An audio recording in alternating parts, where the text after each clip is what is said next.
morning, and welcome to yet another episode of John Works Too Much. Now, you might remember this from a couple weeks back, but as is the habit of people, we're going to add more. So, we're going to add a shed over here. Now, right now, it doesn't look like much, but neither do I. One day I'm going to die, and I'll look a lot better. So, we're going to take these are called deck blocks, and we're going to make a foundation out of that, and then we're going to build a 10 by 12 shed. And here, pretty quick, you'd be like, John, Mike, you're amazing. And we'll be like, yeah. All right, so I want to tell you guys the story of Joseph because I think it's appropriate, and I think that probably a lot of you don't know, or maybe need to be reminded. All right, so let's review here.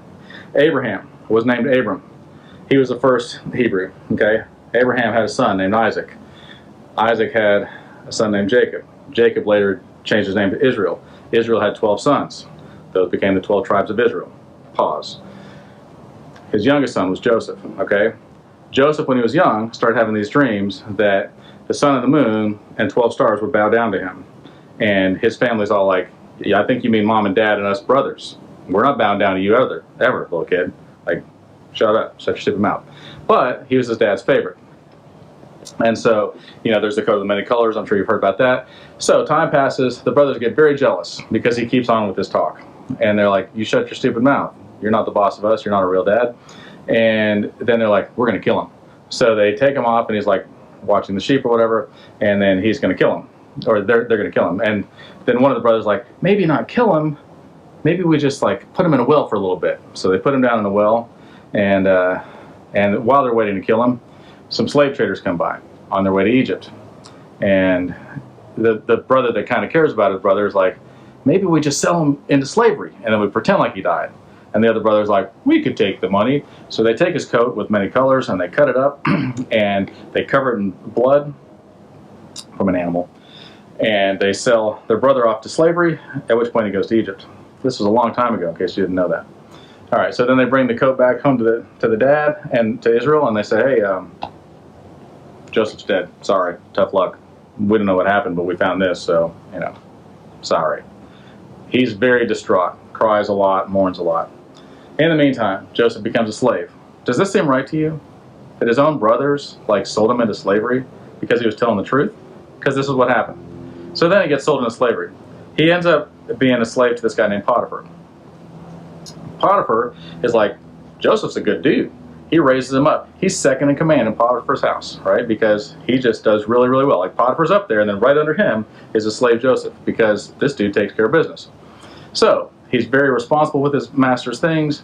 Time passes. His master's wife, Potiphar's wife, is like, me and you should have sex. And Joseph's like, that would be an evil thing to do, because your master's been very good to me, and now you want me to have sex with his wife? No, I don't think so. She keeps on and on and on pushing him. Finally, she grabs him and pulls his clothes off, and he runs out of the room. At which point she's like, uh-oh, I'm caught. So she yells, rape, rape, rape, and accuses him of rape. At which point, what happens? This guy who was just speaking the truth that gets sold into slavery now is accused of rape and goes to prison. That's right. So does that seem right to you? Because it's not, right? He's the innocent one. He's trying to do the right thing. He goes to jail. Doesn't seem right. While he's in jail, he interprets dreams for people, right? The kings, the pharaohs, Baker and his cupbearer, they both come and they have dreams, and they're like, we're so distraught about this. And he's like, I'll interpret your dreams, but you need to remember me when you get out of prison. And they're like, yeah, of course we'll remember you. They get out of prison, immediately forget. So now he's stuck in prison. Guess what happens to him in prison?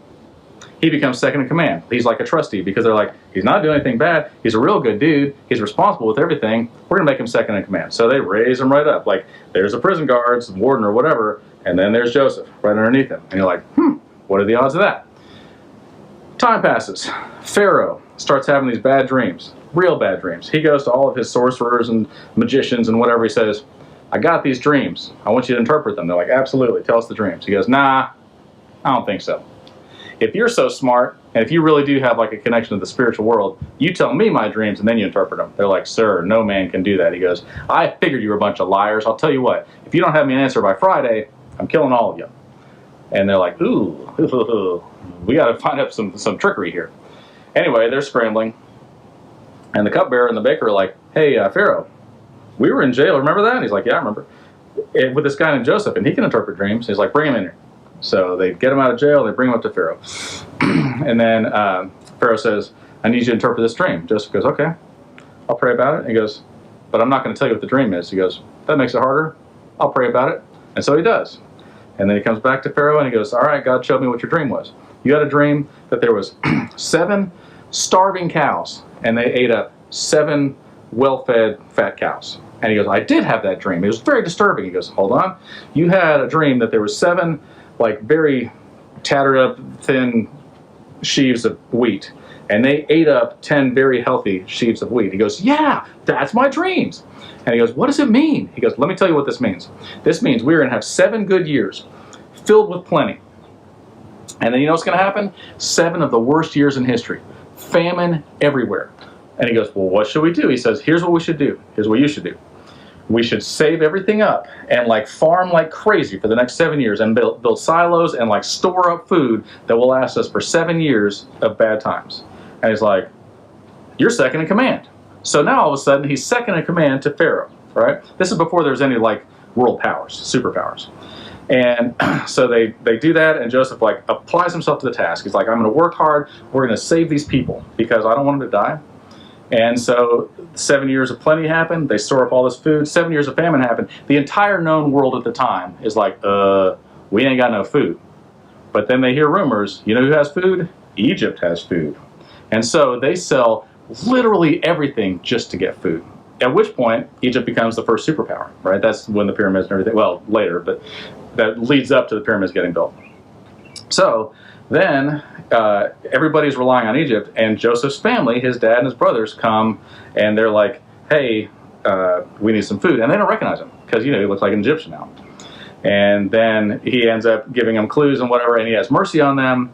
And he says, come in and you stay in Pharaoh's house for the rest of your life. And they did, and they grew, and that became the 12 tribes of Israel. Anyway, what's the moral of the story? The moral of the story is sometimes you're like, why are these bad things happening to me, right? Why is life so hard when I'm trying to do the right thing? Why is God punishing me? Like maybe he's not. Maybe God is putting you in a place and he's preparing you for such a time as this. And here's what I got to say, okay? This whole pandemic, which I know I talk about a lot, is a warning shot. You think this is bad? This ain't nothing. This is like stage 1 of the 10 plagues. This is like, haha, just get ready because bad times are coming. I'm just warning you. I'm just telling you, this is not the end of this thing. Bad things are coming. I'll tell you why bad things are coming. Because we refuse to repent. That's why. God is sending us this pain and these plagues and these things because we refuse to repent. Judgment is coming. I'm sorry, but it is. So you need to prepare yourself. And if you're in a place where you're like, God feels like he's punishing me for doing the right thing, keep doing the right thing. Because he's going to put you in a place where you're like, man, God used me to deliver other people. He used me to save other people. And that's what life is about. Because God has all the days of our life written down in his book, which means we are the hero of that book. Okay, we are. God looks at us and he smiles. He sings over us. He rejoices over us and he says, I am proud of you. I love you. And you are the hero of the story. Become that hero. So do it. We're going to build a shed. You guys, huh? You haven't had enough yet? All right, so sometimes you spend a lot of time doing what seems to be a little bit of work, but it's very important. For example, we just built a foundation in some thick clay mud, and it was unpleasant, but now it's solid. Everything we built from here out, pretty easy, right? So we spent 6 hours doing this part, and we'll probably spend 6 hours doing everything else. I mean 28 minutes. So you might think to yourself, will the roof be this tall? No. So since this stuff's in the way, what do we got to do? Well, what we got to do is we got to trim some limbs, because sometimes you can't have any growth and get what you need until you get some stuff out of your way. And in this case, that stuff that we need to get out of the way is the branches. Now in your life, it might be something else. Like maybe you got some bad habits you got to get rid of. And then once you get through that, then you'd be like, you know what? I got room to grow. That's important. So I want to talk to you guys about, what do you think, Mike? So we're going to go scapegoats today. So a lot of you probably don't know where the term scapegoat comes from. Do you know, Mike? No, a lot of people don't. So unless you decide, like, I'm going to read the Bible because I don't believe what anybody else says and I want to see it for my own self, which is what I did, then you'd be like, how interesting. Nobody ever talks about this. But what would happen is every year they would designate a couple of goats to be sacrificed for the sins of the people of Israel. Okay? This was before Jesus. So Jesus, all of the animal sacrifices before that were a foreshadowing of the fact that Jesus is the Lamb of God and Jesus died for our sins. He died in our place. It has to be somebody who's innocent, and who willingly takes the punishment for somebody else, in which Jesus was innocent and willingly took the punishment. He was the only one who was actually worthy. But at the time, this was before Jesus, then they would have 2 goats amongst the other sacrifices, and one they would kill, they would sacrifice and burn it, and then the other one was called a Scapegoat. Scapegoat is correct. Okay, so what they would do is they would lay hands on this goat's head, and they would cast all the sins of the people of Israel onto this goat, and they would take him out into the desert somewhere where he's going to die, and leave him there to wander around until he finally died. And that's where the term scapegoat comes from. Kind of an interesting thing. I don't know what the point of that was, but now you know. So whenever you're thinking, I'm going to make that person my scapegoat, that's kind of a mean thing to do. Like, that's a slow death. I'd rather take the one where you're like, dead, personally. But I mean, I'm weird. All right, we're going to get back to it. Oh, hey guys. Yeah, so we had the foundation done last time we talked, and then we went ahead and framed this up, so that's amazing. It's been 28 minutes. Actually, how long has it been? You think, oh, like 3 hours, actually. We did all in 3 hours. Yeah. Like real time. 3 hours. So we figured out how to time travel. It's pretty cool. We do it in real time. So, like, if I want to travel ahead in time a year, it takes me 365 days to get there, 365.25 days to get there. And so, you know, I mean, it's a slow process, but that's how we do it, right? Now, if you're anything like me, you probably wonder, like, what do you call a book with no words, Mike? Illiterature. It's because you're illiterate, right? Such as pictures, and that's all I look at anyway, because obviously I can't read. I say that to people all the time, like, I can't read, and they'll look at me like, I'm so sorry. I'm like, I can read, you weirdo. And I've just given them my book. Like, I wrote this book. Okay, cool. By the way, I can't read. And they're like, it's amazing. Yeah. I can't tell you how many people really thought that was true. So what are you going to talk about, Mike? Literally anything. Okay, here we go. All right. A man who rolls up his sleeves rarely loses his shirt. I wear short sleeves most of the time. Yeah, I do too. I don't like long sleeves, even with a jacket or whatever. Like, if it's cold outside, I'll just wear a jacket and a t-shirt. And as soon as I walk inside, I'm like, jacket's off. It's done. I'm over it. I don't like things on my... In my business, check this out. So, a man who rolls up his sleeves gets burned. Yeah, well, you're a welder. So check this out. Like, I know that a lot of people are tatted up. You're tatted up, right? But I'm not. And I figure, like, if I want to fit in with a certain crowd, then I need to get tatted up. But I don't want to, like, put it on my arms because I have to look at my arms a lot. So check this out. I just want to get a turtleneck. So I'm just gonna tattoo my neck, right, all the way up. And I figure I'll probably put turtles on there. But I don't know. I thought about putting the scripture in Leviticus where it says, do not tattoo your bodies, and then quote that and have that right there on my neck, but then nothing else anywhere else, because I don't want to mess up my skin. To all the people who ever said thank you on a stage, I just want to say, you're welcome. So we skinned this today. We'll take a quick walk. Not that far. Oh, look, there it is. And there's more on the other side. Okay, so we just had a skeleton, a frame, 2x4s up, and then we decided we'd skin it. Now, this is kind of like building a body, okay? So I think about this a lot. Maybe you're like, hey, I need to get some building materials up here, but you're out of stuff, right? You need to take some vitamins, because your body can't build what it needs to build in your body if it doesn't have the right material. So it's all like, hey, I need a roof. They're like, you want some more siding? Like, no, I need a roof. I'm like, go fish. So eat your vitamins. It matters, right? Eat right. It matters. So there comes a point in your body when you're growing when some people say you're just a bunch of cells, which my daughter's like, you're just a bunch of cells, which is true. And you're this glob of cells, and all of a sudden the decision is made. Like, I'm going to be the head. The other side's like, I guess I'll be the butt. And then from there on, for the rest of their life, for 100 years or whatever, like, those cells, you're the head, and the other cells are like, I should have chose better, because your whole life, you're going to be the butt. Maybe some people like that. I don't know. I don't. So maybe this is a good time for you to think about what you want to be in your life. Stop being such a butt. That's all I got. Hello. And welcome to We're Done with This Shed. As you can clearly tell from our slides, we trimmed it out. We put siding on it. We got a roof on it. We put a door in. It's amazing. And welcome to yet another episode of John Works Too Much. Today, we are going to help somebody out with a problem. So they've had some issues here. First of all, this tub, I don't know if you notice, I'm going to demonstrate.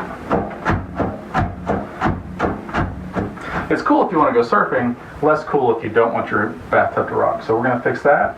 Then obviously there's something missing in this area. Oh, it's the faucet. We're going to put that in. I mean, my plumber's going to put that in. And we're going to raise up the shower head from this level to this level because that's more comfortable. And then we'll get green rock up around here. We're going to insulate this wall. And then we're going to lay tile. We're going to do all that today. And then we might put in, I'll have my electrician come in, and we'll put in an exhaust fan and I think a light in there because it needs it. Now, I just want to say that if you're rich, and let me just go ahead and tell you that most of us are rich, we just don't acknowledge it. Let me give you some stats first of all. Let's establish what rich is. First of all, America has like 95% of the wealth of the world, and we have 5% of the population. So, you know, we're already rich, so chill. Even if you're not that rich, like you have running water and basic things that other people don't have. So if you're rich and you live like everybody else, if you're constantly in debt and constantly stressing out and constantly just like worrying, you're doing it wrong. Live your life. Also, if you're a Christian and you are living your life like everybody else and you're just worrying about the next thing and watching the news all the time and like, oh, this is so bad, you're doing it wrong. Relax. God's got you. We're going to do some work. Oh. So you probably want to know how stuff works. This is your main faucet body, okay? It says up right here. And then you're like, if that is up, then which side is down? I'm going to give you a hint. It's down here. And then you've got hot and cold. Now, how do you know which side is hot and cold? There's 3 rules when you're plumbing. Hot is always on your left. That's the first rule. That's how you know, which means cold's on your right. Crap goes downhill, and don't bite your fingernails, for obvious reasons. So we put this in place first where it needs to be, and then we hook our pipes up to it. Then we'll have a tub spout out here, and then this will go up to the shower faucet, which you can see is up there. Now, they had already put this cap on here, and it's shark bite. And shark bite is amazing, right? So shark bite looks like that, and you just slide it on there, and it grabs, and it doesn't leak, which is miraculous. But how do you get it off? You're like, oh, I'm struggling and I can't get it off. Unless you got this cool orange horseshoe, and then you put it on here, and then what happens? It comes right off. So what happens is that pushes that little black thing in, and then it disengages it, and then you pull it off. So that is how that works. And then we're just gonna, I'll get my plumber to do this while you're not watching. Then we're going to hook onto here and hook in and hook onto here and hook in and so on and so forth, and then we'll have this faucet done. So I'll show you in a minute. So maybe you're at your toilet sitting comfortably, and maybe you're at somebody else's house, right, sitting comfortably, and then all of a sudden you're like, no worries, let me just flush the... And this is when a restroom turns into a panic room, okay? So what do? Never fear. You buy another lever. Not that hard. Now take a look in here. These are reverse threads all the way in here. There you go. So normally you're righty-tighty, lefty-loosey, but in this case you're righty-loosey, lefty-tighty. So we're going to take that off. In this case, this lever broke off, so we're going to get rid of that. Then what do? Well, I'm glad you asked. So we want to take this monstrosity mess here and put it through here. I don't know why they're going to make it so complicated these days, but they do. So see how it's got this square thing? The square thing goes in the square hole right here. And then, once again, reverse threads. Okay, so you would want to loosen it to tighten it, which is, you know, probably has some purpose that I don't know about. Wow, there we go. Now, we just have to make this go the correct direction, which it's not. The packaging says may require some force, which it does, but I don't know why it's going to be so much force. Okay, so there we go, and then we have to adjust this thing, which we did, but it still doesn't work. Look, I'm flushing my toilet, still a panic room. Never fear. So you see this chain right here? You just disconnect this chain from the old broken arm. I hope you don't actually break your arm, because that would be sad. We'll get that out of here. And then you want to adjust it, right? So that's pretty simple to do. Now let's see if this works. Oh my goodness. The bad things went down the toilet. Beautiful. All right, you guys learned something, I hope. Bye. Come closer. Let me show you something. Okay, so this is an exterior wall. You can tell it's an exterior wall for several reasons. Number A, there's a window. Usually you don't have that interior wall. Stupid. So, on the exterior wall, you want to insulate it, because why? You don't want the outside temperature to be the same as the inside temperature, unless it's nice, which it almost never is in Texas. So, the R value is how much heat transfer that this stops. Okay, so what happens is they used to, in a 2x4 wall, it used to be R11, and it used to be made out of rock wool, which was god-awful stuff. It's super itchy, it settles a lot, so it starts off puffy and then it just settles down to nothing. Not great insulating, breathing it's horrible, whatever. Now they switched over to fiberglass, the pink stuff, Pink Panther stuff, and they went to R13, and everything in the exterior walls had to be R13. Now it has to be R20, but that's for 2x6 walls. So now pretty much all the houses that are built now have 2x6 exterior walls. So what you want to do is you want to fill your whole gap. You don't want to necessarily like stuff it in there, right? You want it to be filled but not stuffed, because if you pack it in there, it doesn't do any good. You want it to be fluffy. Like, would you rather have one blanket that was over you that was 4 inches thick and covered every part of you, and you're like, I'm retaining my heat? Or would you rather have like crumpled up parts of a blanket with holes in it? You're like, my feet are cold. You don't want that. Okay, so now we spray foam insulate on new houses, but in this case we are just going to put this in here because it's an exterior wall and it's an older house, and I'm not going to get a whole spray foam company out here to spray $10 worth of insulation. So that's how insulation works. You want to fill in all the gaps. You don't want wind to get through or anything like that. The difference on spray foam is that there is no place for wind to get through, which is really nice. So wind cannot penetrate because it's completely sealed, and it just like fills all that gap in. So we're about to put some green rock up here, and then we're going to lay some tile. Yay! Hey there. Come closer.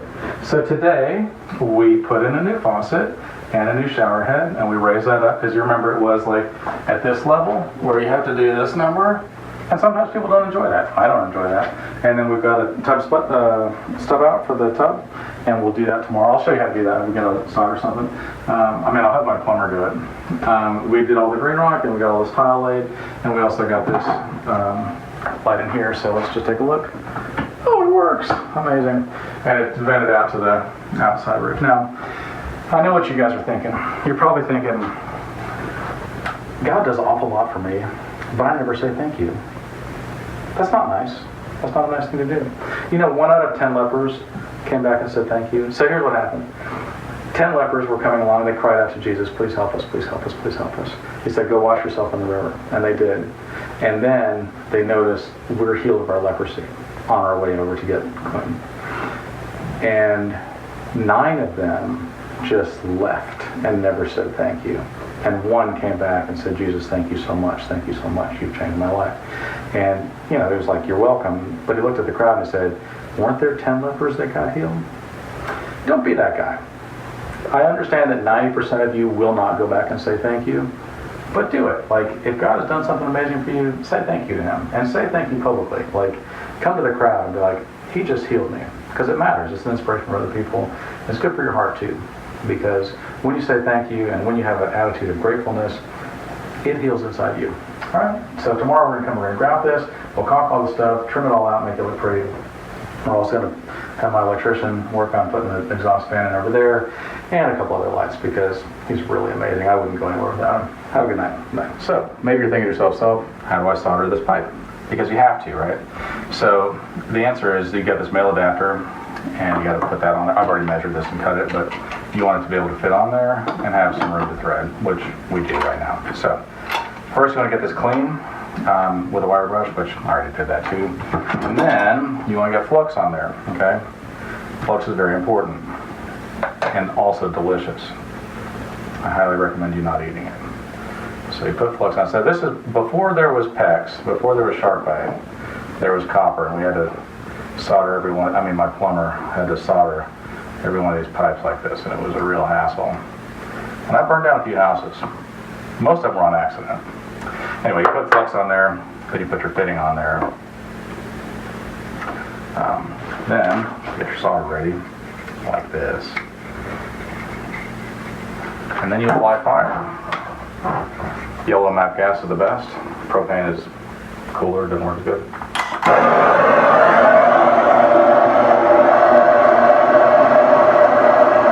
want to heat it up until it starts turning black right again.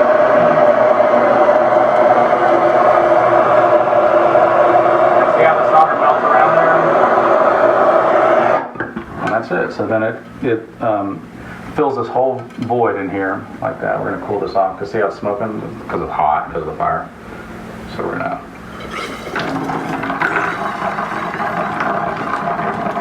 That was hot. And that is how you solder a pipe. I hope that helps you guys out. And I also want to tell you a fun story about a wedding that I went to recently. And they were like, hey, all the single guys come up here, we're going to throw a garter belt. You can be married next. And every single guy there is like, nah, I'm good. But then, everybody at the table's like, oh, come on, don't you want to blah, blah, blah, blah. And all these guys are like, ugh. So then they're standing there like, hands in their pockets, trying to get to the farthest back of the line, like, don't look at me, whatever, putting somebody else in front of them the whole time.